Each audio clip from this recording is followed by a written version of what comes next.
Good. I think it's time to get started. So very excited to welcome you all to this webinar, How to Go Fossil-Free as a University. That is indeed a very complex, but very, very relevant question. So we're sharing today a journey of the Vrije University in Amsterdam. And we're really excited to do this because we want to indeed share our lessons, but also learn from you and have a discussion. This is an eminent and really, really important topic. This is an event organized by the Amsterdam Sustainability Institute. And my name is Philipp Pattberg, and I'm the director of the Amsterdam Sustainability Institute. And in my day job, I'm also a professor of environmental politics. I have also been very fortunate to be part of this interesting journey. So I asked myself in preparation for this introduction, what did I learn? And I cannot share all my frustrations and all my little successes and all the losses. But I want to say what I learned is that listening to each other and trying to really collaborate as a community was really key. Because in the end, we are one university community. We are one community of learners, of students, of scholars, of administrators, of support staff. And we all are the university together. So it's not in the end who's right and who's wrong. It is how we can actually move ahead as a community. And that is easier said than done. And that's why actually we need to share lessons to become better at this. But I do want to say that I am a little proud. I'm proud that we took the decision in the end, because you can discuss the ins and outs and the complexities and what we actually did. But in the end, it is all about taking a decision, because one thing that we cannot do is delay. So this is what I learned. But of course, we're not here to listen to me, but to colleagues who have been in this process involved, either within the university or as an external partner. And we're also very happy to answer your questions and also learn from you. So without further ado, welcome to this webinar, How to Go Fossil-Free as a University. And I hand over to my colleague, Paulina, for an introduction of our speakers and the program. Thank you so much, Philip. Thank you for this lovely welcoming. And indeed, let me echo that. Welcome everyone to this session. This is also the first SDG Academy of the academic year, so we're very excited to be here. I have the pleasure to introduce the speakers and walk you through the program. And I also wanted to mention that the session is recorded, just so everyone's aware of that. It will also be uploaded to our ASI YouTube channel, so you can rewatch that or share it further. So let's start with the first speaker for the day, Dr. Aaron Pereira, who's a co-founder at Solid Sustainability Research. He will kick it off with an overview of the landscape of Dutch universities in relationship to the fossil-free ties and also fossil fuel industry. So we learn a little bit more about that. This will be followed by an intervention from Dr. Mathieu Blondeel, who is an assistant professor at the Institute for Environmental Studies here at the VU Amsterdam. And he will talk a little bit about the journey that VU completed since this landmark decision to no longer enter research partnerships with companies in the fossil fuel industries that do not comply with the Paris Agreement. After that, we will have our third speaker, and that's going to be Neele van den Bongardt. And she is stepping in very last minute, so thank you so much for that, Neele. She's stepping in for Professor Marianne Hofkes, who suddenly fell sick. She couldn't be here today. And Neele is the secretary of the Committee for Fossil-Free Research at VU, and she will talk about the VU framework on fossil-free research. I'm here to talk to you a little bit through what we did as a university after we made the decision. I think that Paulina already rightfully pointed out that we made the decision to cut research ties with fossil fuel companies that do not demonstrably commit to the objectives of the Paris Agreement in the short term. Now, that means a lot of things, but I'll let Neele talk about what that means for us as a university. Specifically internally, I want to talk a little bit about the journey that we've been through, and especially this position that we wanted to take up externally, and how we positioned ourselves within the academic community in the Netherlands and beyond. Because I think that especially for the international participants here today, there are a couple of lessons to be learned as to how you can, as Philip rightfully said it as well, engage in this topic as an academic community at the national level, rather than just looking at it just as a university. So what did that mean for us as a university? So already in our original decision back in April 2023, we decided that although research collaborations with fossil fuel companies would end, For us, that didn't mean that the dialogue or conversations with relevant stakeholders involved, i.e. the fossil fuel industry, but other stakeholders as well, would have to end as well. So what we decided was we wanted to organize a number of what we called national dialogue sessions with university partners, so other academic institutions in the Netherlands, but also industry partners, NGOs, civil society, and yes, of course, also the fossil fuel industry, in order to accelerate the pace of the energy transition within, evidently, of course, the strict boundaries that we had set for ourselves. And also, second, to learn from other experiences and practices and barriers and challenges that other stakeholders are or were faced with in the context of everything that was happening. And so we organized two of these national dialogue sessions. And the first one was an academic national dialogue session with all Dutch universities. So that was quite a unique achievement for us as a university as well, including also a number of other academic and research institutions like NWO, which is the Dutch research funding body, but also the Dutch Royal Academy of Sciences, and UNL, the umbrella organization of Dutch universities. And so what we did at this session, and this is really key, I'm going to go over this and I'm going to highlight one issue that I think is really important here, is that we exchange best and worst practices as well. And Aaron is going to talk a little bit, of course, later on about what the differences were between the universities, etc. And of course, this is related significantly, this difference in the position between the universities related very much to this idea of some universities simply having more skin in the game, right? So the material interests or the material, i.e. the financial implications of cutting the ties are simply greater for one university than it is for others. I mean, that's the case in the Netherlands, but I'm sure that's elsewhere the case as well. But, and here my crucial insight comes in, I think it's not only about material interests. What we had in that first academic session is that the conversations at these roundtables that we organized always came back to the more fundamental discussion, normative and moral discussions about, for example, whether or not the decision to cut ties is an infringement upon academic freedom of researchers. Now, I'm not personally saying that this is or isn't an infringement on academic freedom. What I want to highlight is that this isn't just an issue. This isn't just a question of material interest and how much financial skin in the game you have. It's also, if you go back to your own universities and you want to plead for cutting the ties or maintaining the ties, think about the fact that this is also a moral discussion. It's a normative discussion. It's a discussion about ideas, academic norms, values, and convictions. Now, I'm a social scientist. For me, this isn't anything new, but I can imagine that for decision makers at different levels of universities, this might be something to take into account. So that, I think, is a key takeaway message that I took from these discussions that we had in our academic national dialogue. Now, the second dialogue that we organized a few months later was with a fantastic variety of Dutch stakeholders outside of academia. And although the participants, of course, of the first dialogue were present there as well, what was so fruitful about this session is that we had representatives of the Dutch fossil fuel industry, as well as the fine fleur, if you will, of Dutch industry in general, engaging in a contentious at times and critical discussion, but also a profoundly constructive and engaging one about the relationship between universities, of course, but also society as a whole with the fossil fuel industry. And again, a bit more broadly, energy intensive and carbon intensive industries. For example, we had the CEO of Tata Steel, which is one of the biggest companies in the Netherlands, engaging in the discussion as well. And so there, and this is one takeaway that I want to highlight here, we had very interesting conversations about theories of change, not just when it comes to universities, but to different types of organizations like investors, like civil society organizations, like research institutions, etc.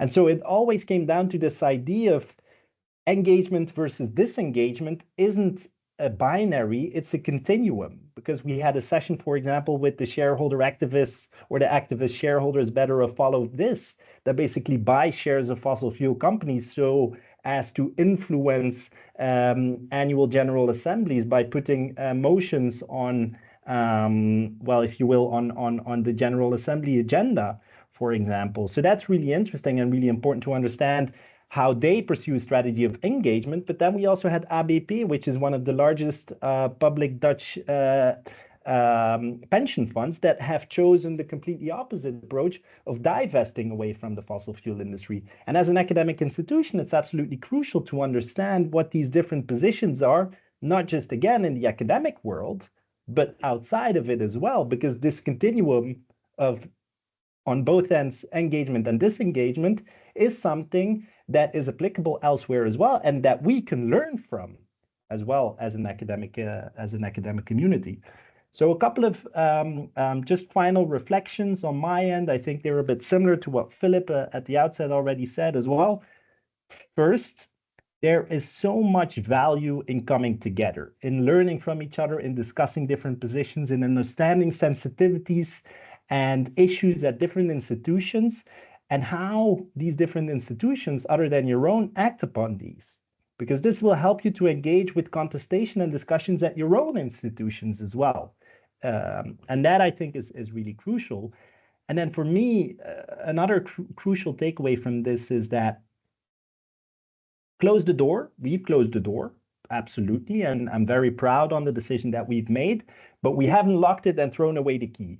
What we've said is we can no longer, in the current context, work with you guys anymore unless you engage in this, and this. So very strict requirements. And that is absolutely crucial to understand, that you have to continue to engage in other ways possible, because whether you like it or not, the fossil fuel industry isn't going to go overnight. It's not going to go away all of a sudden. So we need to act upon that. So I'm very proud that we took this decision as the VU, not just to put this internal framework in the works, but also to take this position and to try to lead a dialogue at the national level in the Netherlands. And I hope to have contributed at least a little bit to what we've done. I'll leave it at that, and I'm happy to take questions at the Q&A session as well. Perfect. Thank you so much, Mathieu. I think that was honestly a really good beginning of the session to understand our side of the story. And I think now we can move on to the bigger picture. So Aaron, I have your slides ready. I'm going to share the screen. Thank you very much. We can discuss the context, the wider context of the Dutch universities and this collaboration with the fossil fuel industry. So over to you, Aaron. Perfect. Yeah, thank you, Paulina, and thanks so much for the introduction and the good suggestion. Yeah, so I've been asked to talk about the current landscape and where we stand. Next slide, please. Right, so the discussion around whether universities should work with fossil fuel companies has been around for a while, but it was really kick-started by student activist occupations in winter 22 to 23, and followed by various protests at career fairs, opening days, and another 6 occupations in May 2023. Next slide, please. And at the same time, students and staff and alumni were engaging with the executive boards and decision makers, including by writing open letters. As you can see here, this is in Leiden, to both the executive boards of universities as well as NWO, the Dutch Research Funding Agency, which also has research institutes, and KNAW, the Royal Academy of Science. And the goal of these letters and these actions was primarily for universities first to be transparent around their so-called fossil ties, and also to cut these ties, namely to stop research collaborations or providing a platform for fossil fuel companies at universities through invited talks or student or through teaching. Next slide, please.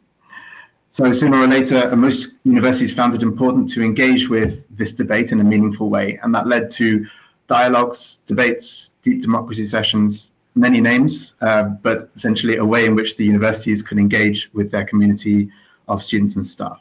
And universities also brought out reports of their collaborations with fossil fuel industry, transparency reports, they called them, as a reaction to demands from students and staff. So here you can see, and this is where you can see I really wanted the slides. Some universities did bring out full transparency reports. I'm not going to comment on the completeness of them. Some of them more complete and more detailed than others, but at least these 5 universities brought out reports, and Technical University Eindhoven, in response to University Rebellion, included names of companies funding research in their annual report alongside ballpark figures of how much they contributed. Next slide, please. And a lot more universities had public dialogues. There were, to my knowledge, no public dialogues at Tilburg, Eindhoven, or Open University organized by the university itself. And Radboud had a dialogue session, but it was invitation only, I was told, and not advertised. And yeah, some universities really had well-planned inclusive input opportunities where it was specified how these dialogues would feed back to management. So Delft, for example, which is the university with the most fossil fuel industry collaborations that we have found, had an approach with, firstly, a survey completed by 10% of the uni population, a moral deliberation chamber looking at the ethical aspects of different case studies of collaborations, as well as open dialogues. And all of these led to an advice report which was presented to the executive board and which they approved. And yeah, the discussion looked different at different universities, of course. Don't really have time to go into too much detail. Yeah, the next slide, please. Yeah, so there were a few themes, questions that are common to all of these discussions and inputs. And as Mathieu said, academic freedom was a big one. Those in favor of continued collaboration with fossil fuel companies were wary of limiting research in certain directions or with certain partners. And those in favor of stopping collaboration countered that academic freedom does not always include the freedom to work with whomever you choose, and that there is a precedent for restricting collaboration. So, for example, NWO doesn't fund projects with certain countries. With the tobacco industry, regardless of the topic, universities are very, not very keen to work with them because of their history of the disinformation spreading in the industry. And also German universities often stipulate that they don't work on military projects. So there is a precedence for this. Another is the question of whether to exclude certain project topics or project partners. And this also relates to academic freedom, because a partner-based policy could be seen as less restrictive on academic freedom than requiring a researcher to only research on specific topics which are deemed to contribute to the energy transition. But you can argue either way. Another big point of debate is whether research with the fossil fuel industry would accelerate or hinder the energy transition. And we saw this featured very strongly in technical universities, which had a lot of fundamental research. So arguments in favor of collaboration were that the research into fundamental technology can be agnostic of the actual business plans of the fossil fuel industry, provided that academics have the freedom to publish and research what they like. And further, some research requires data or access to equipment that is only available through a fossil fuel company. For example, wind energy data or data on hydrogen. And arguments against it point out that working together risks biasing both the conclusions and the directions of research towards those desired by the fossil fuel industry. And there is evidence for this in the literature and what we have found in our freedom of information requests to universities. And that also that collaborations can be used for greenwashing or other kind of whitewashing. So greenwashing given the impression, false impression that companies such as Shell or BP are greening their operations, whereas they are in fact exploring for new oil and gas. And whitewashing for companies with questionable human rights records.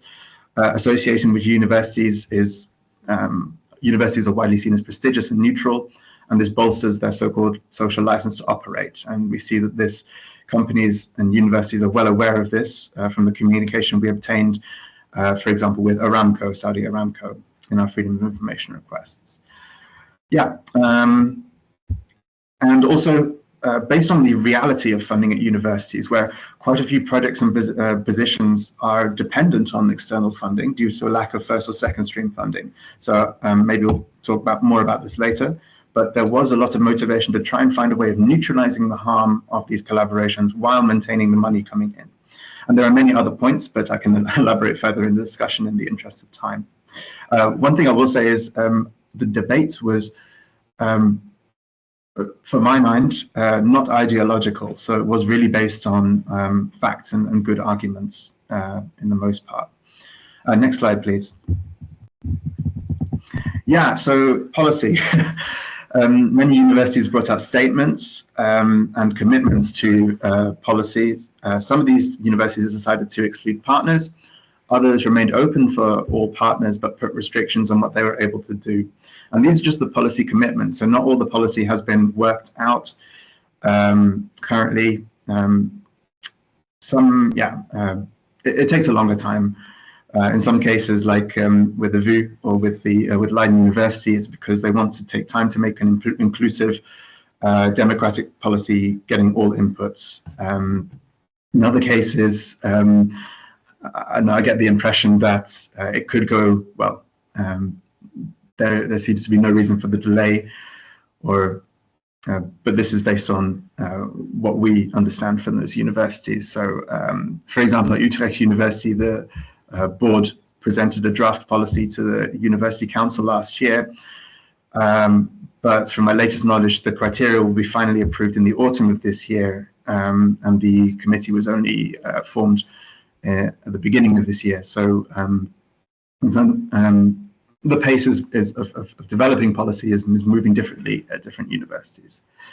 But I will say that the universities that did decide to evaluate collaborations on a partner level and not exclude, on a project level, not exclude partners, put in place some safeguards to try and ensure that even fossil fuel industry funded projects wouldn't, well, contribute to a transition. And that was the hope in any case, and not being used to materially help fossil fuel activities. So examples are anti-shelving criteria requiring patents to be used, for example, or monetized, no preferential use of intellectual property, and other safeguards.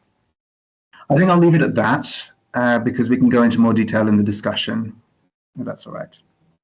And yeah, for a more up-to-date overview, you can see mappingfossilties.org, which is where we document not just the ties to university between universities and fossil fuel industry, but the news and the developments at universities. Thanks.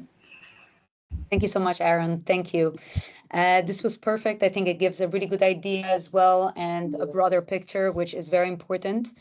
And now let's zoom back in. So we'll welcome Neele, and she will be talking about the VU framework on fossil-free research. So essentially the framework that was created here at VU in consequence of the decision that's been made. So over to you, Neele.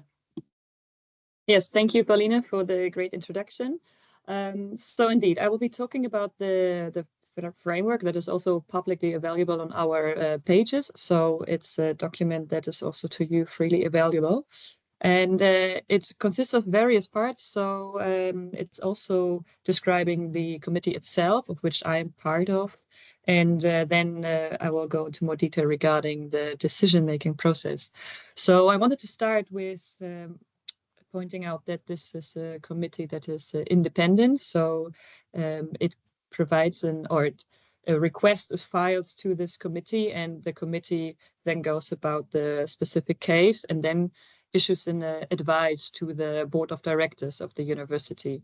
So in that regard, we act independently. And the committee consists of 6 researchers and me as the secretary.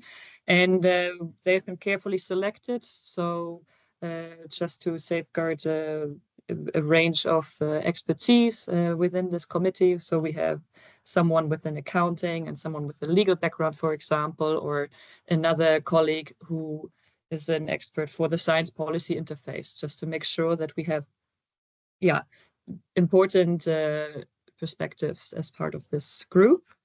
And then the big question, of course, is how do we go about such a decision? So as Mathieu pointed out, we didn't throw away the keys. So there is a way to still collaborate. But of course, there's a thorough assessment process in place for that. Yeah, Aaron mentioned the partner-based policy that we have. So that means the first part of the assessments just concerns the company as such. And that means that we establish if this company is of the fossil fuel industry.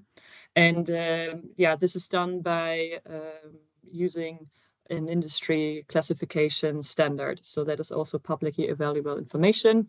And based on this, we can answer this question, yes, no, and we move on to the next step. The second question to answer is if the collaboration or the project in question is a research collaboration. So it's important to know that this only concerns research and not education, for example. So it has been decided that, yeah, only the various activities that fall under this are being regarded as or this framework is applicable to. In case of doubt, we also have a committee for research, academic integrity at the VU, so we can also contact this in case it is not so clear to establish or answer this question with yes or no. Then we come to the third step, which is of course the interesting one, and concerns the alignment with the Paris Agreement. And this has some sub-elements to it. So overall, the question is, does the company have a decarbonization strategy and an implementation process in place that is consistent with the Paris Agreement? And the sub-questions here are concern if there's a transparent business model that promotes the achievement of the goals of the Paris Agreement. Then also we need to have a consistent climate risk management in place, as well as advanced emission reduction goals. So all of these questions need to be answered by this committee. And to do that, there's two ways to approach this. And as outlined in the framework as well, the committee relies on publicly available information. And that is being conducted by independent organizations. So that's reports that are also available online. Some examples for this are the Transition Pathway Initiative, UN Global Compact, and the S&P Global Ratings. So there's a couple of sources of information that you can use for this kind of assessment and that the committee relies on for their assessment. Then once the committee has reached came to a conclusion and has written an advice, this is issued again to the board of directors that then gives the final advice. So they could technically also come to a different conclusion, but this would have to be reasoned in their in the final let's say verdict advice that is then being sent to the person who requested the advice, but also to the company and also the faculty of the researcher involved. Yeah, so this is how the committee is set up, how it works. And with that, I would refer back to you, Paulina, so we can open the discussion. Perfect. Thank you so much, Neele. I think that's a really good description, and it gives a bit of an idea of how those things work. And this has been developed for quite a while now, and you've mentioned that you had a lot of discussions about it as well. So it wasn't just done in one day. So it's an ongoing process in that sense. Thank you so much to all the speakers. It's been great listening to you and getting the different elements of the picture, so to say. And we already have some questions coming in. Perhaps we could start with the very beginning. So I would also like to take you all back to where it started and maybe first get a better idea of what were those forces in the very beginning? How did this process to even arrive at the decision begin? There's a question specifically about the role of students and the role of essentially the protesters, activists, whether this decision would have had happened if not for that pressure. So I wanted, Mathieu, perhaps you could bring us back to the very beginning and just start by painting the picture. How did it begin? All right, very important question. There is a very important disclaimer. I only joined the VU a couple of months prior to that decision, and I've been very much involved in the process after we've made that decision.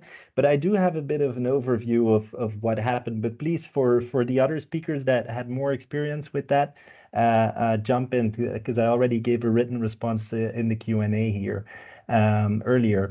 So I think what's really important to understand here is that this has been very much, as I think there's a colleague here of ours also who's been very much involved in the bottom-up process of pressure of colleagues that were very much concerned with this issue, including members of well, the Scientist Rebellion, of course.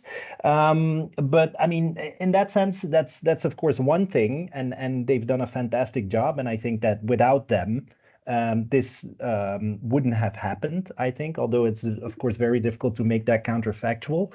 But in any case, I really want to give all credits to the bottom-up approach. And our colleagues and students that pressured the decision makers at the university. At the same time, of course, you need the CVB, a college van bestuur, you know, the heads of the university, to actually sympathize with your message and to actually agree with that. And I think that it started under the previous CVB, or college van bestuur, but then it was continued under the current CVB, and they were very open to considering these issues and to considering these ideas. A couple of other sustainability responsible people at the university that engage with it as well. So I think that this clearly is an example of how bottom-up and top-down approaches can actually help transformative change at a university. But I see that Philipp Pattberg has his hand up, who's been involved a little bit more than I have. So Philipp, the floor is yours. Yeah, I didn't want to occupy the space for too long, but also thanks for the excellent introductions from everyone sharing your stories. The thing that I want to add here is that it's, of course, the mix of the bottom up and the support by the CVB, but it's also the recognition of the excellent scholarship that is actually within the university. And that's probably not only true for the VU, where actually colleagues work on these issues and have firsthand data and results that speak to those issues, not, of course, in the same way, but we have experts who have studied the fossil fuel industry, for example, over many, many years. We have experts who studied offsetting mechanisms and their credibility and so on and so on. And it's also this speaking out from a position of science, from a position of our actual core expertise, I think that had an important role to play. So this was not only a normative debate, which, as Mathieu said, it is in essence, but it was a debate that was always based on the good argument. And that's not to say that if you have a paper out, it's always right, but it means that we started from some of our core expertise as an academic community. And I think that made it also, in a way, very attractive in terms of debate for many colleagues, because that's the space that many people know. So they didn't feel in an activistic space, they didn't feel it's very radical. They felt we're just exchanging fundamental positions based on science. And I think that is a third contributing factor next to the bottom-up activism of both staff and students, and also the very, I think, leadership and support that we got from the president and the CVB.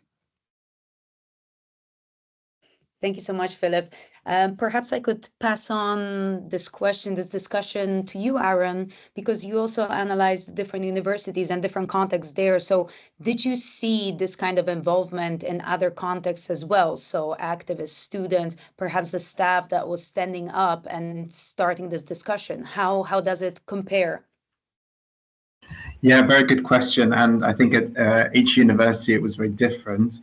And yeah, Julia points out in the chat that at the VU it started before all the protests. And yeah, I think I simplified things a bit by saying it kicked off with the student protests. That was maybe, and there were protests before that, and there was discussions before that, and op-eds, and there was actually a very interesting report, very influential report by Vatan Hussein in 2017, I want to say, about Shell's involvement in the Rotterdam School of Management at Erasmus University, where they funded a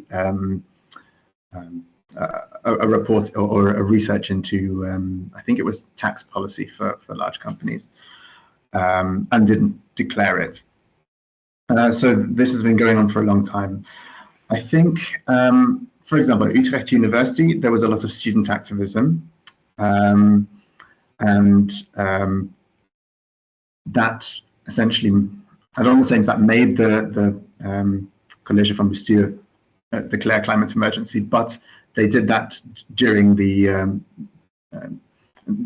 occupation there. So they were really, I think, influential in putting things on the map in Utrecht and moving things forward there.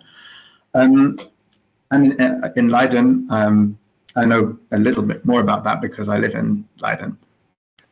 It was both students and staff. So students did occupations, and staff wrote a big open letter, which was signed by student, staff, and alumni as well. And I think what Philipp said about having in-house experts, that was the case at various universities as well. So you had people at, for example, Guus Stix at University of Twente is a, he's a science and technology studies researcher.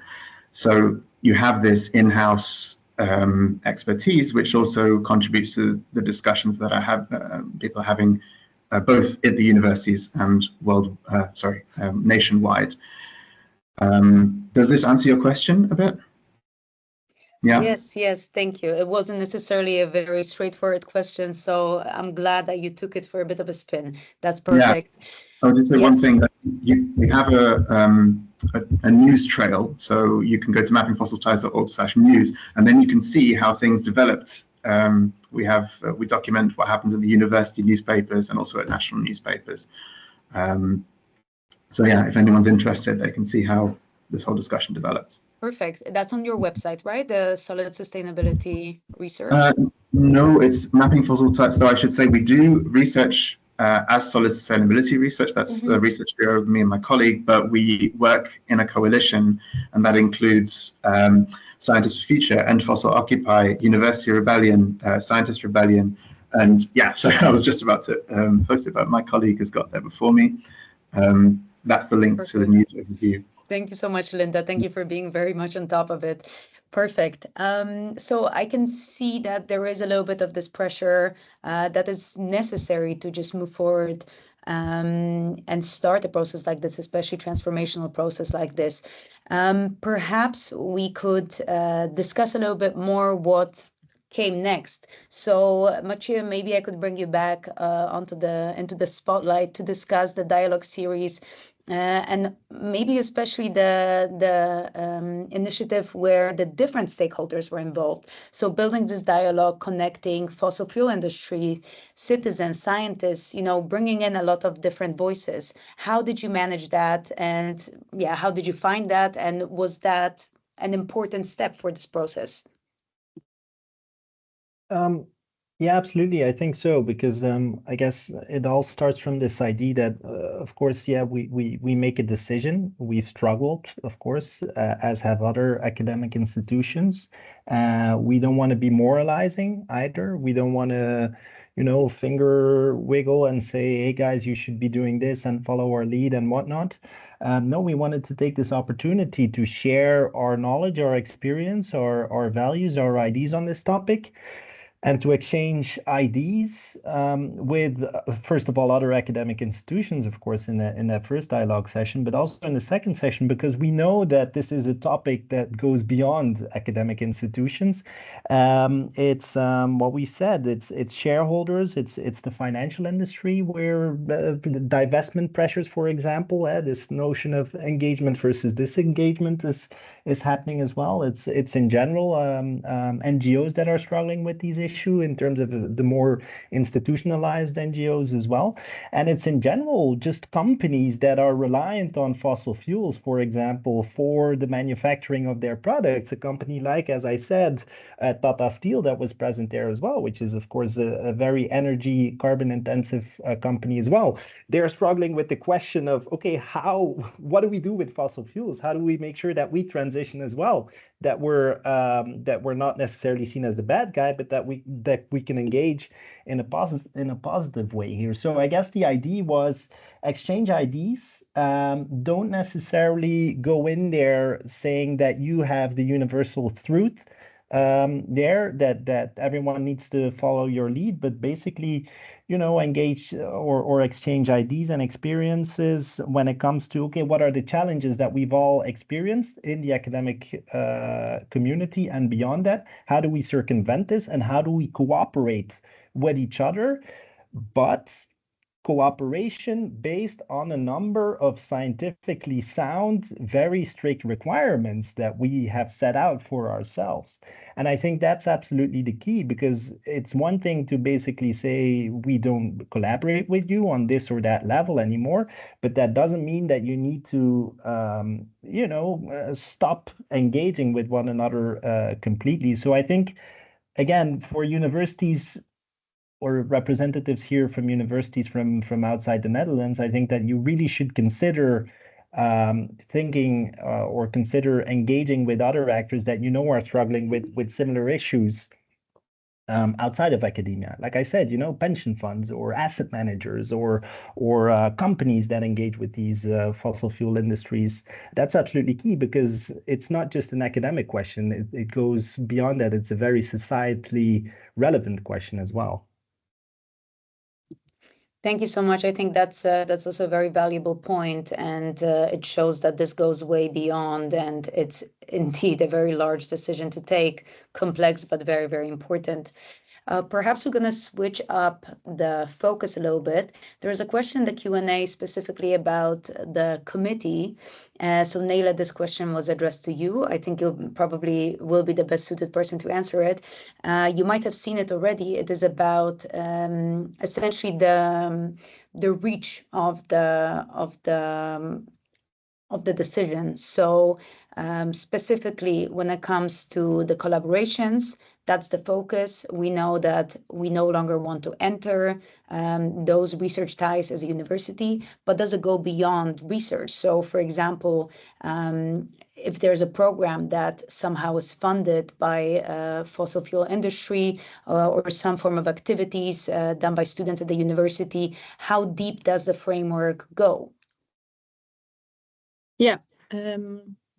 So this framework really only considers research collaborations, and I posted in the chat. We can maybe also send the whole document afterwards as a follow-up. But we use the Netherlands Code of Conduct for Research Integrity, and there's a specific definition of research and what it can include.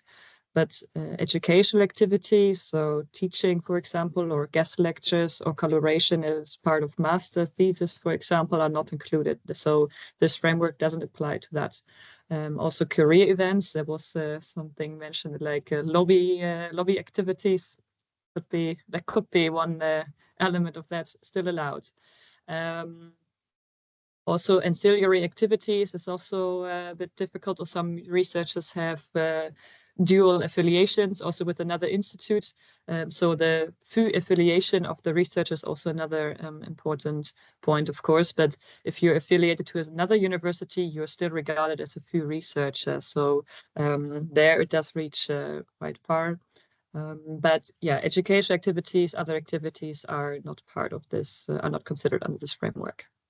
Thank you so much. Could you maybe say a little bit about the ambition of the framework? Is that something that is being discussed, considered, or is it more of a step-by-step process and we will see once we finish up this chapter to move on to the next chapter? How does it look?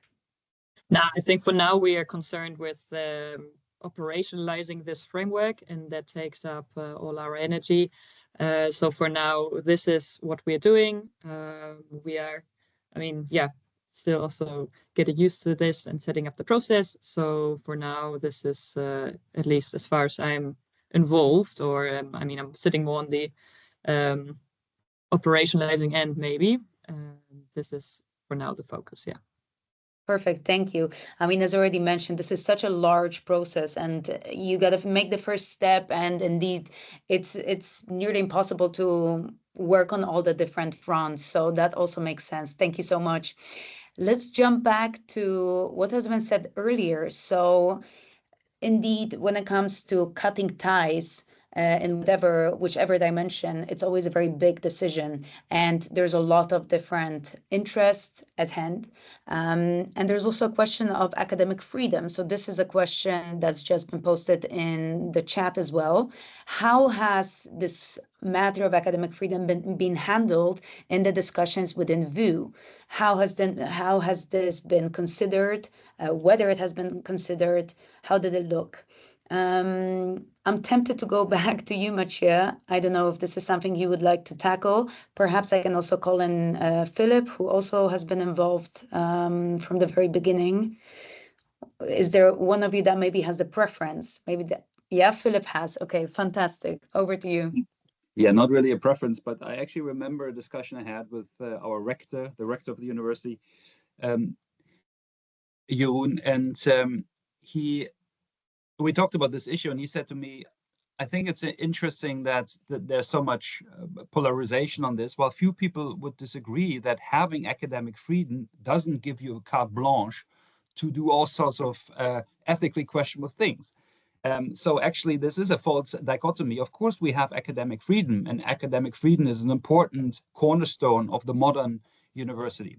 But academic freedom isn't absolute. You cannot just go out there and do all sorts of rare research on people, for example. There are all sorts of procedures, ethical committees that exist. So this is absolutely accepted, broadly accepted, not only in the Netherlands. I mean, as an academic global community, that there are normative standards that we need to adhere to, and there are things that we cannot do as researchers. So I think that that's actually really important to take into account. So I found that an interesting comment coming from a rector of a university who is actually responsible for this part.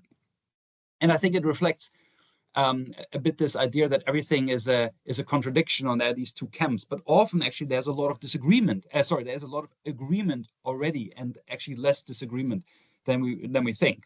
And when you follow from there, I think you can actually come to conclusions that you can disagree on the nuances of what academic freedom is. But I never met anyone who said I can do whatever I want to do only because I call myself a researcher. So I think that is a bit how what I would contribute here, that it's maybe a bit of an overstated problem, but it was something that I see people reacted to a lot. So they say, oh, what about my academic freedom? But once you try to explain it actually like this, most colleagues I had discussions with said actually that makes perfect sense. And of course, we already have so many rules and regulations that we happily comply with, so that maybe another committee isn't the end of the research enterprise.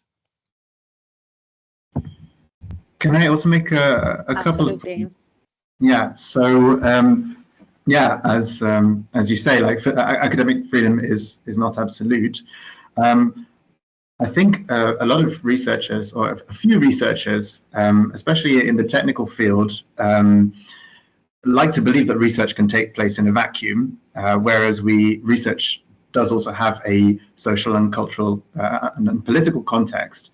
So if we're doing research in a university, then the university is involved, and the university has values as well that it professes or adheres to. And secondly, universities and researchers are trying to create value for society, and that's not just value for businesses. And often in technical fields, it's about, oh, what is progressing the field is what's progressing. We should listen to the industry and what they're doing, but it's not necessarily about that.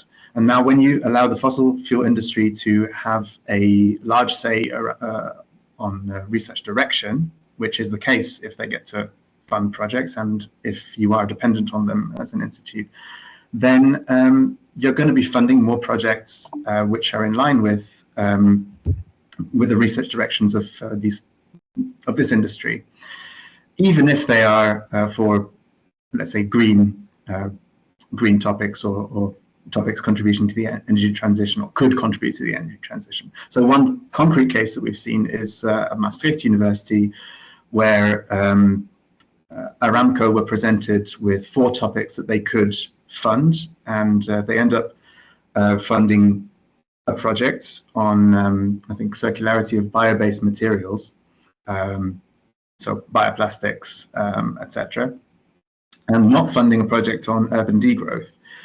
And as far as we can see, that project was not funded, was never funded.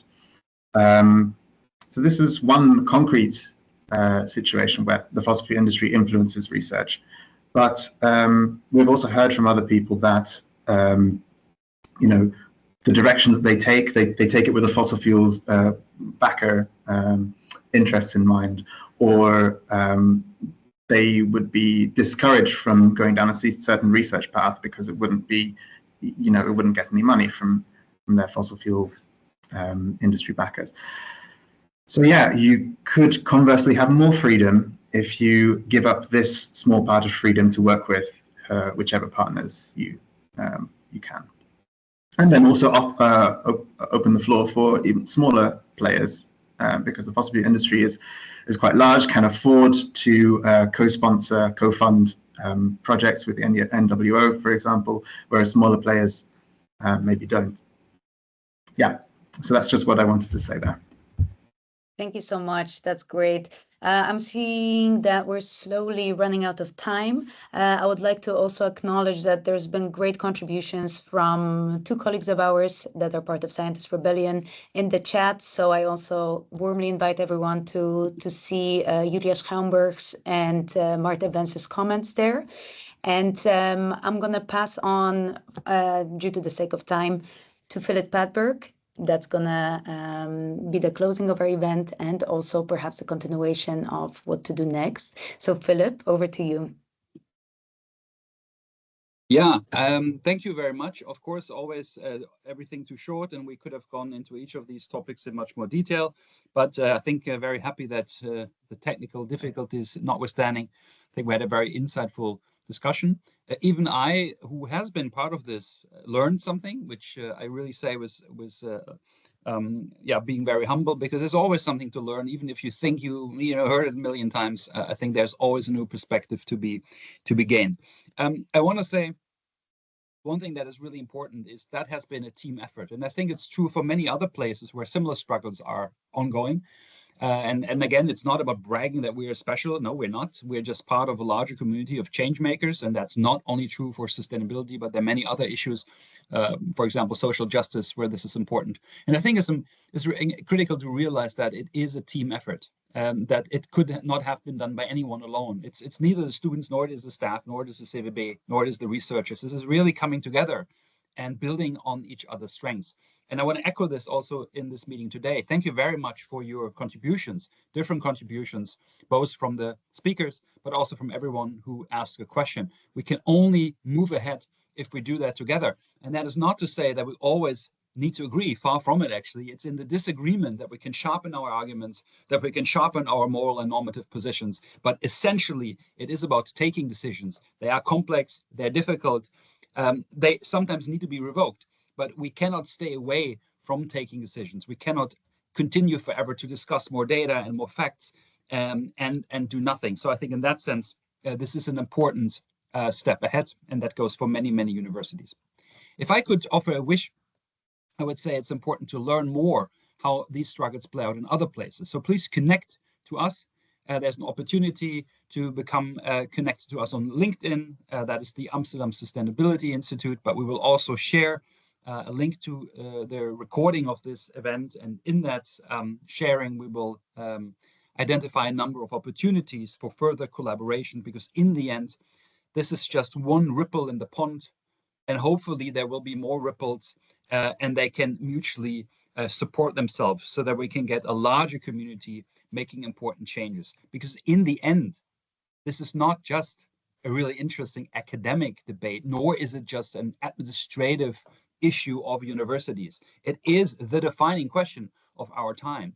How can we deal with an industry that is part of the problem, but still is able to portray itself to be part of the solution?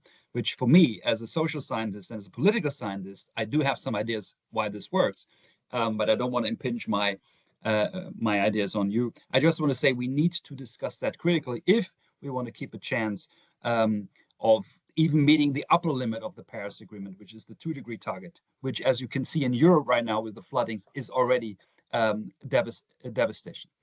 I want to end on a happy note, and that is thank you very much for joining us for this webinar. I think it's always nice to share, but it's also nice to receive feedback. So please be open and let us know what you learned and how we can continue. There are various ways to do that. I want to thank my colleagues for setting this up, in particular Paulina for guiding us, and the speakers for their excellent contributions, and all of you for your patience and joining us from ever where you are, early in the morning, late.